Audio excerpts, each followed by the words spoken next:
უამინდობამ პრობლემები შექმნა კახეთში. საავტომობილო გზების დეპარტამენტის ინფორმაციით ინტენსიური თოვის გამო შეზღუდვები დაწესდა ვაზიანი გომბორი თელავის დამაკავშირებელ გზაზე. ამ მიმართულებით მოძრაობა დასაშვებია მხოლოდ მაღალი გამავლობის ავტომობილებისთვის. მთელი ღამის განმავლობაში გზაზე იყრებოდა ტექნიკური მარილი და იწმინდებოდა მძიმე ტექნიკით. გადაუღებელი თოვის შედეგად დილიდან მუშაობა ვერ დაიწყო თელავში მუნიციპალურმა ტრანსპორტმა.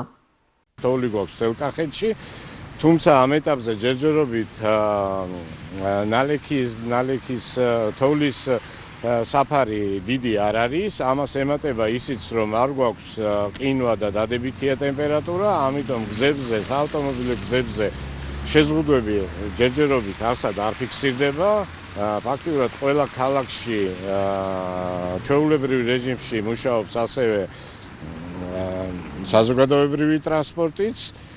ერთადერთი შეზღუდვა, რაც შეგვიძლია ვთქვათ, კახეთში ეს არის გომბორის უღელტეხილზე, სადაც დაშვებულია ამ ეტაპზე მხოლოდ მაღალი გამავლობის ტრანსპორტის მოძრაობა, მსუბუქი ავტომობილებისთვის შეზღუდვა დაწესებულია, თუმცა აქაც გზების დეპარტამენტის კონტრაქტორი კომპანია მუშაობს აქტიურ რეჟიმში, იწმინდება გზა და იშლება ტექნიკური მარილი. რაც შეეხება მუნიციპალიტეტების შესაბამის სამსახურებს, აქ სრული მზადყოფნა მომარაგებული აქვს ტექნიკური მარილი და მზადყოფნაშია სათანადო ტექნიკა.